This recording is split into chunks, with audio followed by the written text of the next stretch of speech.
Welcome to Constitutional Chisme, A Law Baddie's Guide to the Legal Basics. I'm your host, Stephanie. and I'm your co-host, Harleigh. Every week, we will drop an episode that you'll likely cover your first year in law school or some other bar course in your law school journey. Make sure you pay close attention to our podcast because we will drop Easter eggs of what case we plan to drop next week. See if you can guess which one. This episode is sponsored by Belmonte, a skincare and lifestyle brand centered around the reminder to stay still, grounded, and present. We also want to thank Kaplan Bar Prep for partnering with us. If you or someone you know is planning to use Kaplan for bar prep, be sure to use our code PASSWITHPONZ, that's PASSWITHPONZ, to save an additional $100 off your course. This will stack on top of any other sale or deal that Kaplan has going on. And using this code tells Kaplan that our listeners are, in fact, hearing what they have to say. And that means that we can continue to give away free bar prep each testing cycle, the way that we did for the July 2026. Wait, how many did we give away in July 2026? We gave away a grand total of 3 free bar preps, 100% FREE, that spells free. And how much was that worth? Each one is worth, I believe, roughly $3,000. Yeah. So almost $10K worth of bar prep that we got to drop, thanks to Kaplan. I will say I'm really excited to share this news. Recently, Kaplan reached out to me and let me know that there was another giveaway. And it was specifically for people taking the next gen bar.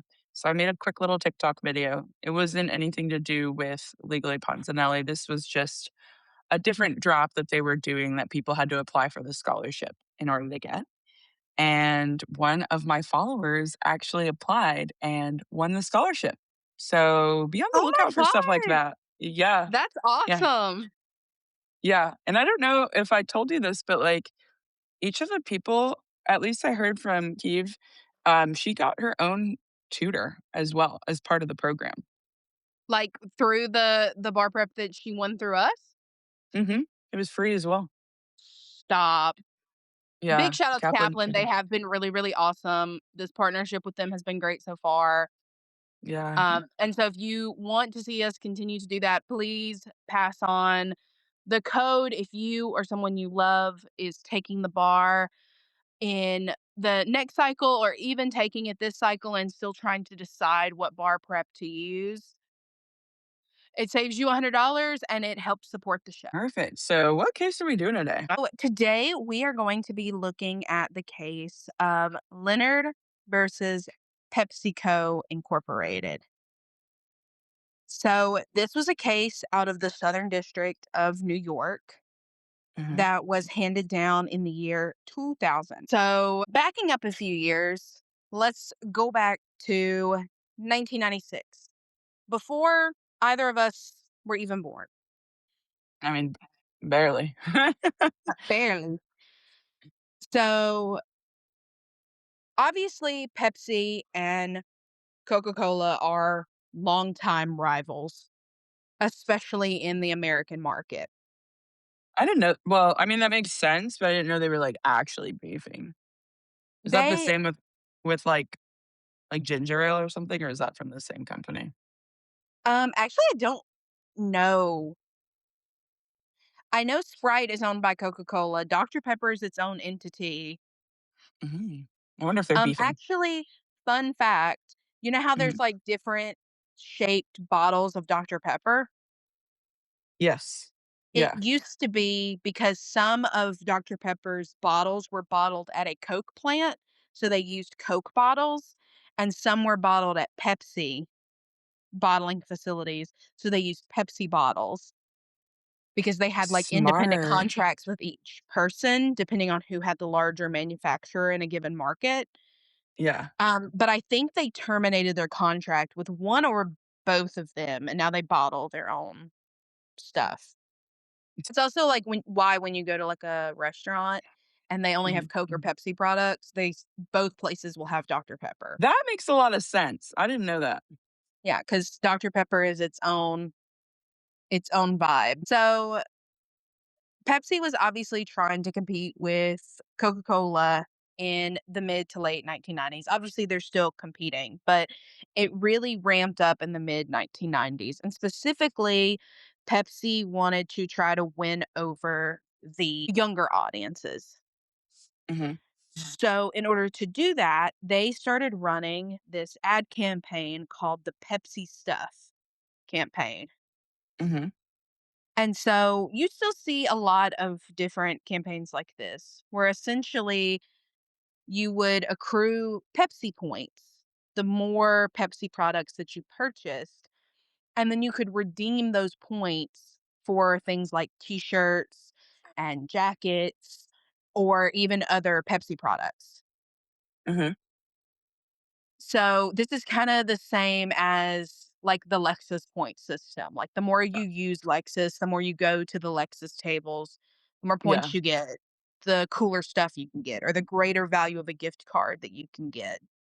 Oh, I went to every single one, like, I was not playing. No, Stephanie was an avid Lexus point collector. Yeah.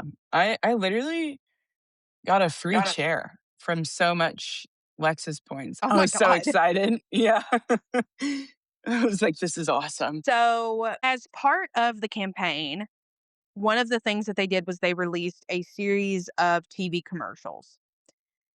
And one of the commercials featured a computer generated Pepsi branded Aviate Harrier 2, which is a type of Harrier jet that was manufactured by McDonnell Douglas. So the way that this commercial went was you could sort of hear a plane coming, and it's shot with like all these people in a classroom. And as the plane gets closer, like the papers start going everywhere. And then finally the Harrier jet like comes into view and lands beside this school building and like bombs everything next to a bicycle rack. Mhm. And while students are like running for cover, like one teacher's clothes get like fully blown off, Oh my god. and he's just standing there in his underwear, and like while he's like trying to cover himself up, a little voiceover comes up and says, "The more Pepsi you drink, the more great stuff you're going to get." Mhm. And so it was offered that the jet could be redeemed for 7 million Pepsi points. Dang. So this caught John Leonard's attention. Now, John Leonard was a 21-year-old business student. So he's a broke college kid, and he's like, I want a private jet. Okay, if you're broke, how are you paying for the gas for that thing? And Thank lessons on you." how to fly it. This is the most 21-year-old man behavior I've ever heard. Yeah. So the promotion allowed Pepsi points to be purchased directly. Instead of actually buying Pepsi products, you could just buy Pepsi points. Oh, how much was that many Pepsi points? So You said Pepsi he was points could broke. Pepsi points could be purchased at 10 cents a point. So Leonard decided to find some investors who were willing to lend him a total of $700,000. What? They just said, "Okay, here you go." Yeah, I want to know what five schmucks said, "Yeah, I'll give you $700,000 for this absolute scheme." Well, I mean, if you do get the plane and then they all like, if they sell it, I'm sure it would be worth it, you know? I guess that's true, and I think that was the plan. So, Leonard, feeling very smug, I'm sure, takes a check for $700,008.50, Yeah, and as one he does. he mails it off to Pepsi and says, "I will take my jet now. Thank you." Yeah, I love that game. And Pepsi wrote him back and they said, "LOL, we're not giving you a jet." They said Okay, that, but they said he needed that many points and he bought them. and he got those points. So Yeah. Pepsi said that this was obviously a fanciful ad. Like the promotion of the Harrier Jet was meant to be humorous and entertaining, not Like, to insinuate that they would actually give someone a Harriet Jet. well, they should have said that. So Leonard Leonard Wait, said, wait. "No, no, no, Before no, we no." go on, how much is that plane worth? That's actually a really good question. Because I'm also like, if this is worth like a ton of money, it wouldn't make sense at all that he would think that that would be enough to get it. We're gonna get to the cost of the jet. So Leonard was not pleased with this answer, and so he decided he was going to sue. So how does he get money to sue them? He's got $700,000. I thought he gave it to them and said, "Give me my plane."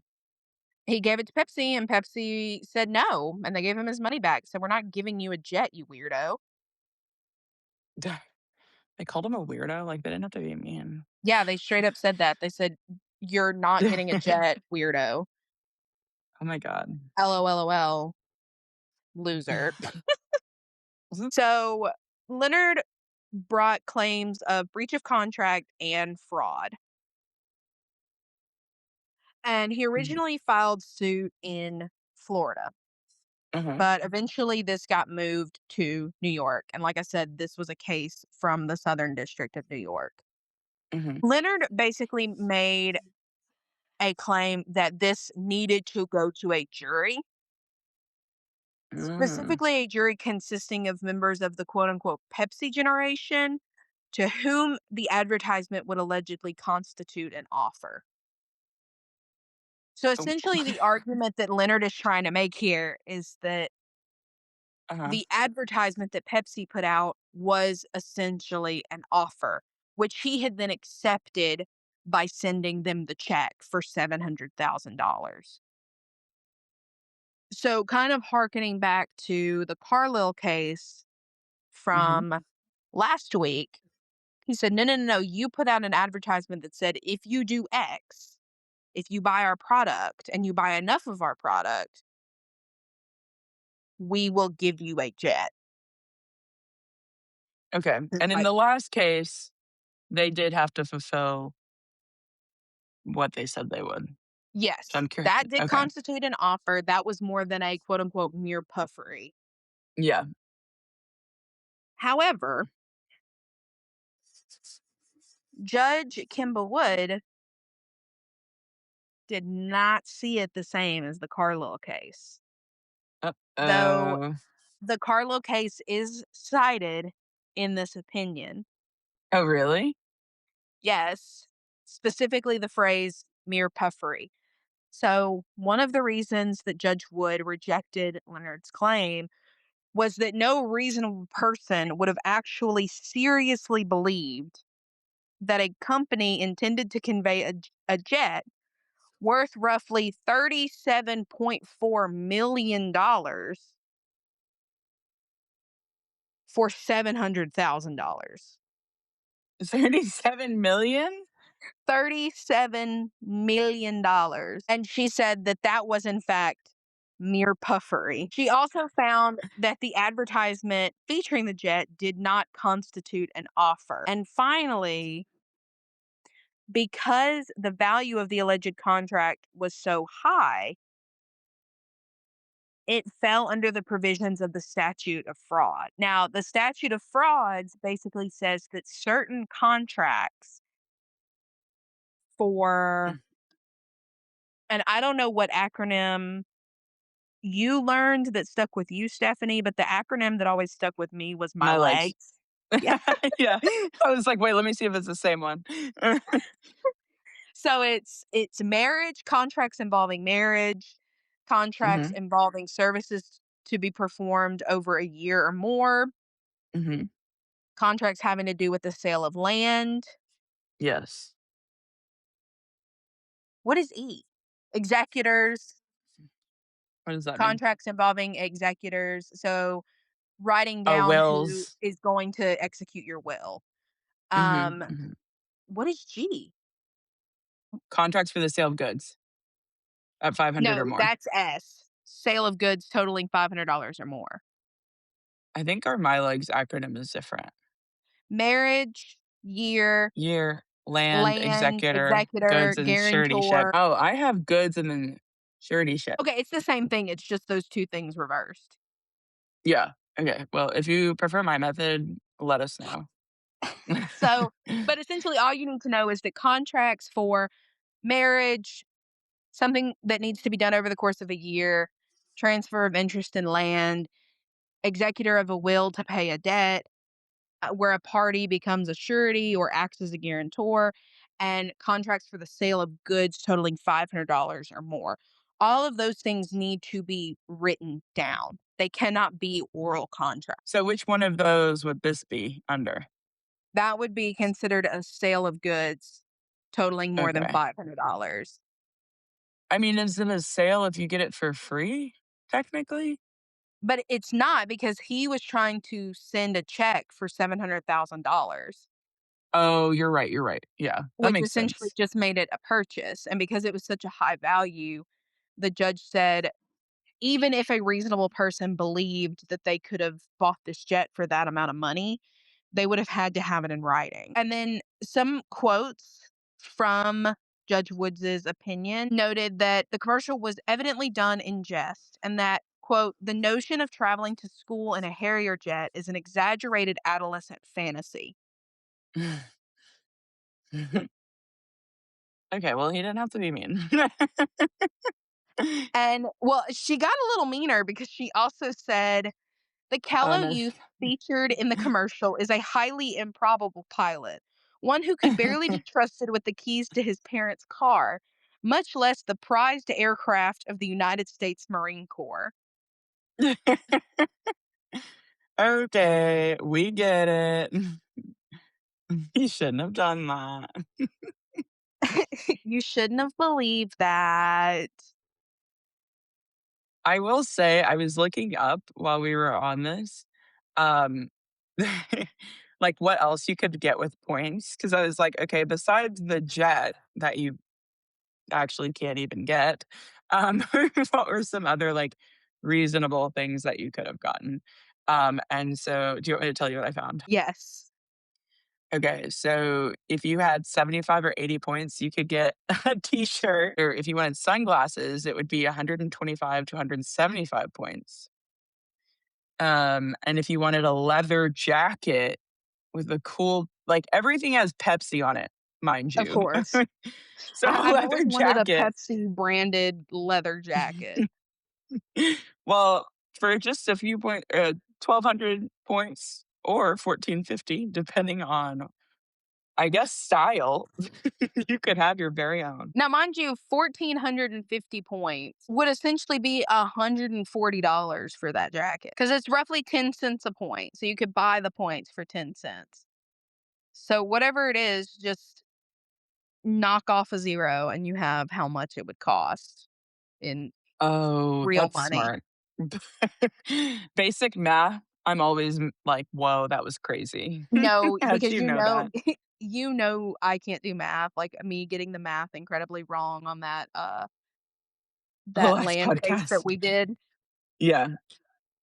Don't at me, y'all. I'm sorry. I went to law school because I can't do math.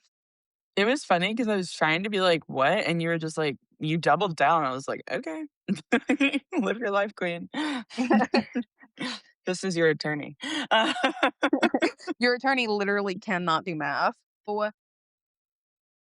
Leonard did appeal his case up to the Second Circuit.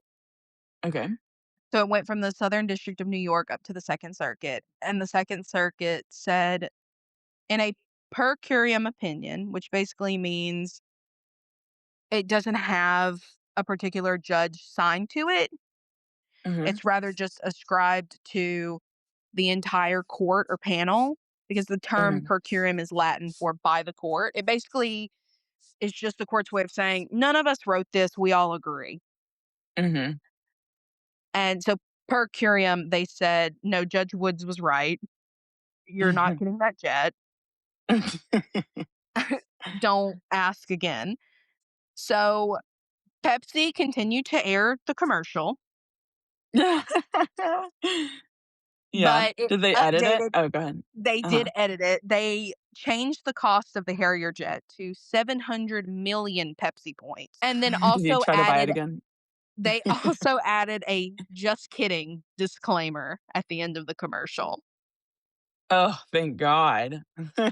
It also prompted the Pentagon to put out a statement stating that the Harrier jet would not be sold to civilians.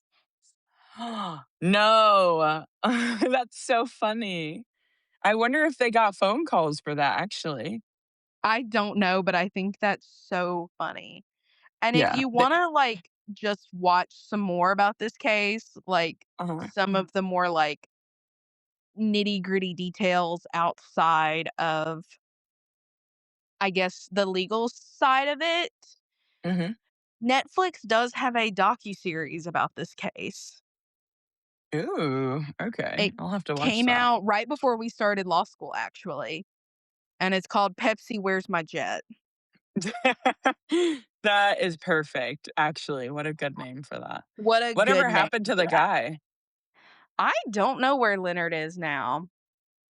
I mean, like, do you think he got, like, dogged on? I wonder if the people got their money back, how everything happened. Because how much I'm did he sure he spend? got dogged on. Okay, because 'cause I'm like, "That's crazy." So, just to kind of wrap everything up, the issue here Mhm, was the advertisement an offer for a Harriet jet? And the court held no, the commercial was not an offer. The attitude of the advertisement would not lead a reasonable person to believe there was an actual offer, and there was no writing to satisfy the statute of frauds. I mean, but So, what is a reasonable person, besides Sean? Sean is the reasonable person. I I'm just so curious. I think and tell me what you think about this, but when it comes to the reasonable person standard, I am very serious. Like, what is the threshold? Who is the reasonable person? You know? No, there's actually a lot of law review articles that have been written about this issue of like what a reasonable person like whenever a reasonable person standard is applied to something, it Mhm, gives it a level of flexibility and malleability that kind of leaves it up to the discretion of the judge that happens to be looking at it.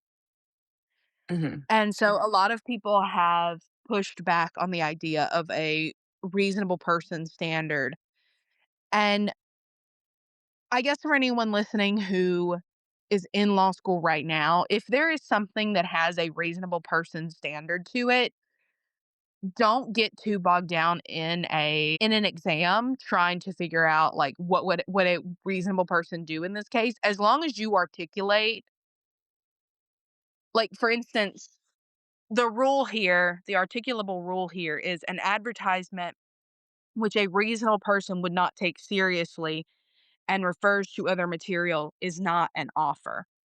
As long as you articulate that and then you decide that a reasonable person would not do that, you are fine. Mhm. Yeah, but what makes a reasonable person is a very debatable thing. Yeah. No, that's a good point too. I think that's why I'm just like, oh, it's such a hard standard for me to understand. And we always make the joke that like Sean, our best friend, is the most reasonable person because she is. Like She she's is. very much like, I don't know. It takes a lot for her to get mad. She thinks about everything thoroughly.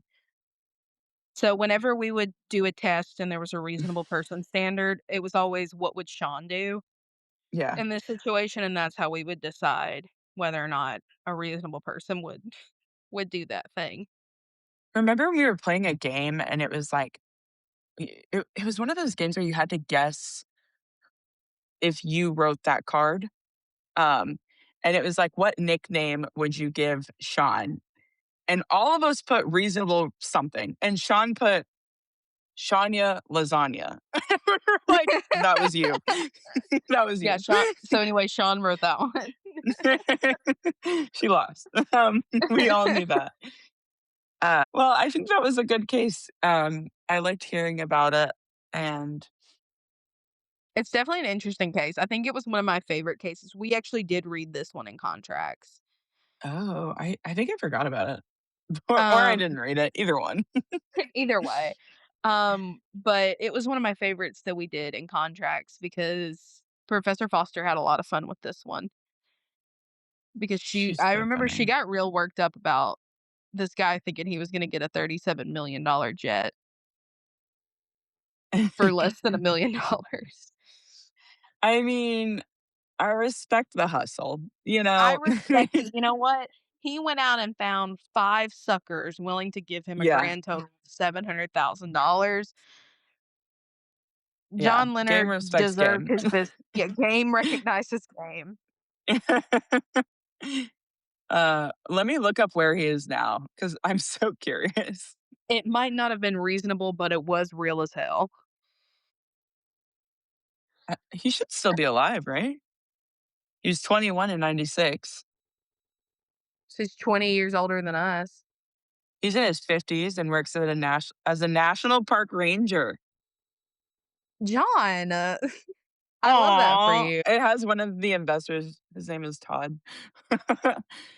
It would Um, be a talk. oh my gosh, did you know, in the early 2026, so this year, Frontier Airlines approached him for a Super Bowl campaign. That's so funny. They should have done that. I can't believe he didn't do it. The airline officially converted his 7 million Pepsi points into 7 million Frontier miles, effectively giving him free flights for the rest of his life. Let me see. Oh my god, wait, there's a quote from him. "What's funny when I look Mhm. back, I couldn't fly a jet. I couldn't have maintained it." It's even a little bit more fanciful or laughable when I look back, where this is actually something that's very doable, talking about his partnership with Frontier.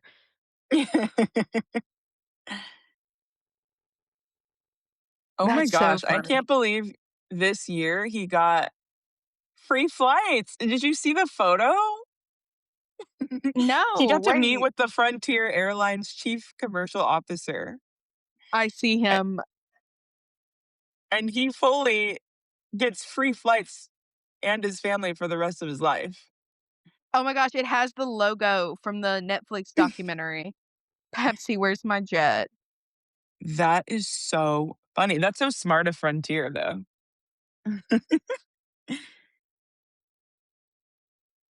Oh my Honestly, gosh, yeah, it's such a good. I don't know who was behind that ad campaign, but they ate with that one.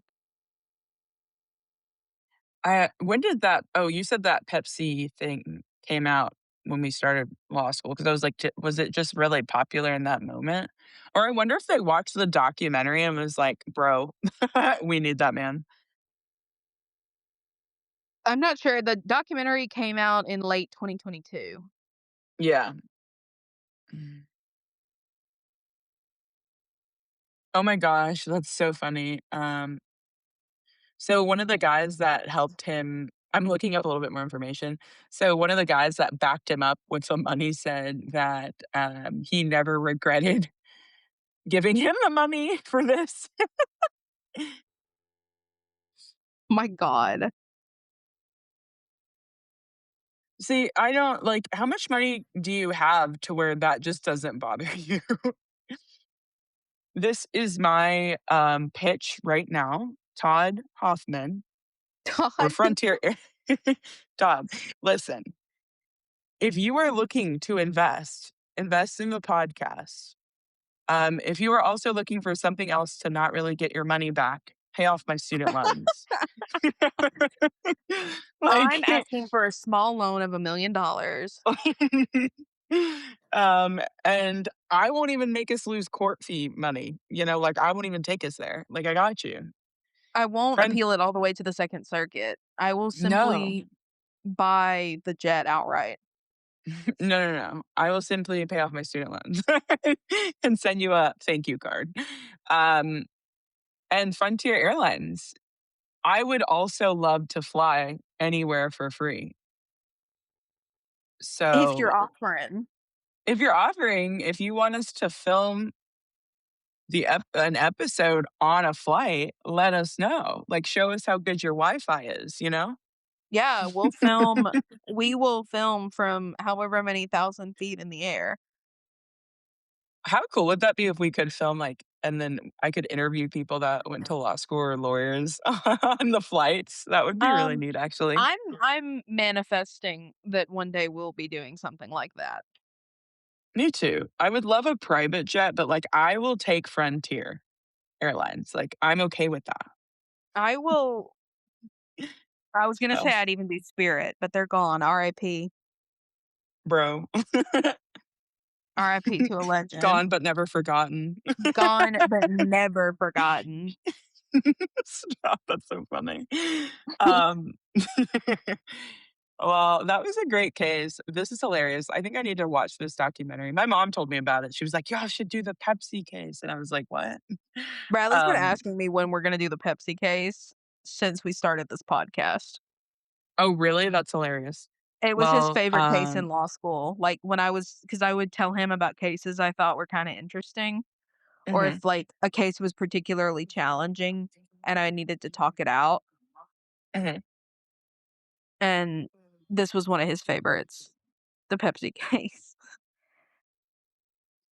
Well, perfect. If anyone has suggestions for cases, you know we take them, so just send us a message.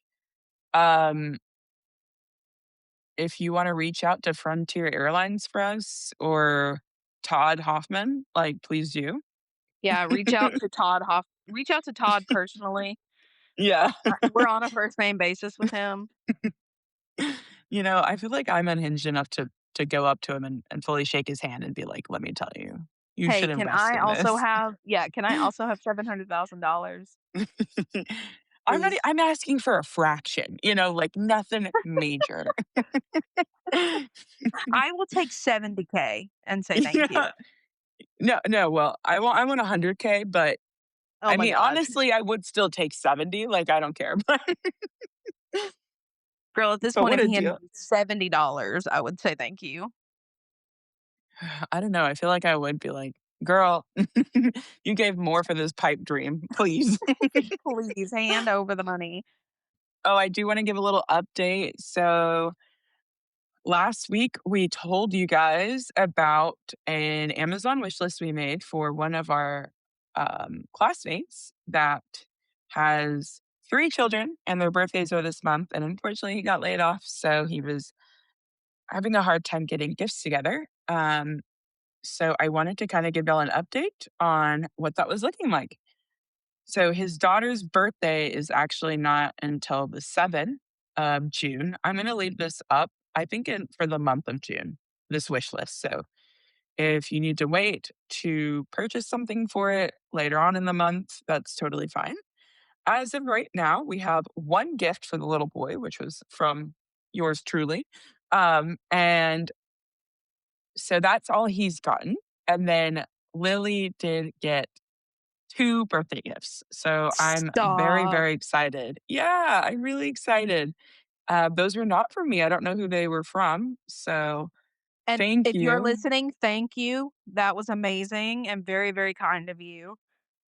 Yes. And she's going to church camp. She does love Sailor Moon. Also, don't forget the little boy is turning 1. So I got him the bike, but I did not get him the helmet, y'all. So if you want him to be safe, add that to your cart. Not you holding the child's safety for ransom. Send a gift or else. Yeah, and then if you scroll down, there's Huggies and, baby wipes for $2 as well. Um, so just add to cart. Was that crazy? So just add the cart. We also have books if you want to learn how to read. I'm trying to really If sell it. you want to learn how to read. Yeah, and then, of course, don't forget, my bar prep wish list is still there.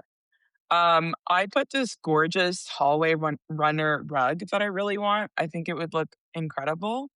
It is exotic, it's a lot, and it's just like me. So if you want me to have a really cool hallway runner rug, Not just you being know like, where to "I go. too am exotic and a lot."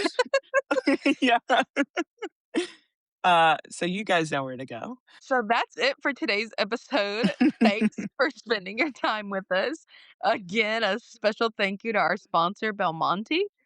If you enjoyed this episode, please share it with a friend and leave us a comment or a review.